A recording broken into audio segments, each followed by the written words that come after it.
Guys, I figured out the next Paper Mario game. Paper Mario, paper or plastic. And there's this evil guy and he's doing plastic stuff. And it's bad for the environment. This game's gonna have a great political commentary. So you need to stop them because paper is biodegradable.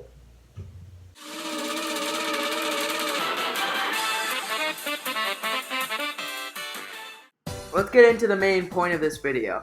I don't care what happens with Paper Mario Origami King. Because the modern Paper Mario isn't fun, and I don't know why it keeps being made. It's weird. And I want to say, a lot of people use the argument, oh, it's just nostalgia, or like, the older games, just don't like it because it's changed. I played Sticker Star before I played Paper Mario 64. I played it on the virtual console. I have no memories of growing up with Paper Mario 64.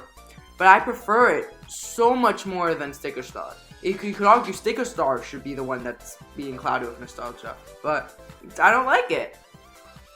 So I'm sitting here hoping that Origami King ends up good because I really loved Paper Mario 64 and I want that same kind of gameplay back in the series. But then I found out about Bug Fables through a great review by a great YouTuber, probably my favorite YouTuber right now, Arlo. I'll put his review in the corner if you want to know more about the game, because this one's more so talking about how it replaces Paper Mario in my eyes. And I grabbed it the day after he made his review, because I had to sit on it and think if it was worth spending money on. And it captures everything that made the earlier Paper Mario games great. It was an amazing game. Like, it felt like Paper Mario 64, but expanded on. It wasn't just that and nothing else. So it was really good. Like, I could sort of the same approach as Shovel Knight, where they made the classic game, but then they made it better to account for, like, you remembering it as being better. Because if you go back and play, like, the older games, they're not as great as you remember 90% of the time. So when people make retro games, they always make it slightly better. Because if they made it the way it was, people would think that it was bad and not anything like the original. It's weird how the human mind works. Or in my place, the bird brain. Then we gotta... And yeah, it has an amazing story, and that little intro gag I did, it sort of represents this. Like, the Paper Mario stories right now, they're weird gimmicks talking about how they're paper. Like, look at 64 was kind of a standard story, but it had, like, sort of new elements. Like, the Star Rod from Kirby showed up for some reason. And so it created new motivation and everything. So it was an original story compared to Bowser Kidnap Peach thing. Well, it was sort of that, but it expanded upon it. And then I haven't played Thousand Year Door. I'd want to, but it hasn't, because GameCube games aren't released anyway, and I'm not going to buy a GameCube just for this. But that story was complex. It had the whole Shadow Queen stuff. And Bug Fables does that as well. Like, it doesn't mention... The whole paper aesthetic in Bug Fables is never mentioned once. Not a single papery gimmick, and I'm fine with papery gimmicks in Paper Mario. Because I think, like, for gameplay, they work just fine. But as long as they're, like, a side thing, they shouldn't be your main method of attacking. I'm gonna put a sticker on you. Bug Fables has a whole... Well, I've heard people say it's sort of predictable, and I guess it is. But considering it's the first game in the series, I like it. Yeah, well, I'm assuming this becomes a series. I really hope so. There's a lot of... I'm actually hoping for a prequel, but I doubt that's gonna happen. Because everyone wants a sequel. And what happens is, there's a whole deep story with, like, Leaf, one of the characters, one of the playable characters, his backstory. Like, I'm telling you, that could be its own game. And it's just thrown in there as, like, a side quest, where you find out this one guy's backstory. Then there's the whole... how the roaches are extinct.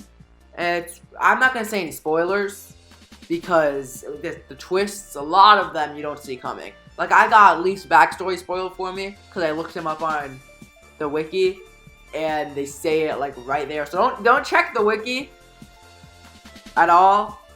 Just don't if you're planning on playing this game. Especially not Leaf's page, because it's really big spoilers, and because it's such a huge part of his character, they can't mark it as spoilers. Okay, like, makes... Yeah.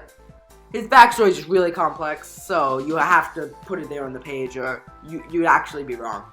So that's why I don't care. I couldn't care less what happens in Origami King. Everyone's saying they're like, oh, I'm really hoping it turns out good. Like, I want this game to be great. But I don't care.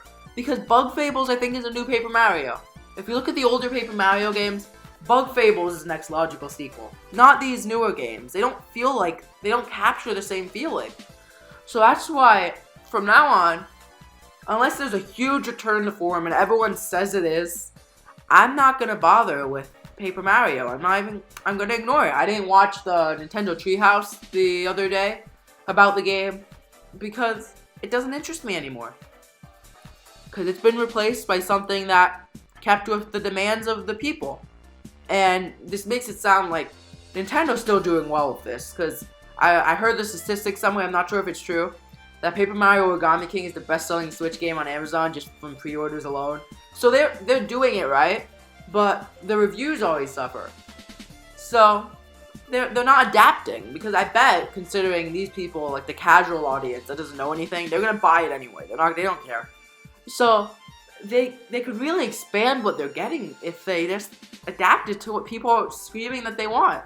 Bug Fables did that, and I'm not really sure about the numbers, but I bet it's been a success with all these people talking about how amazing it is.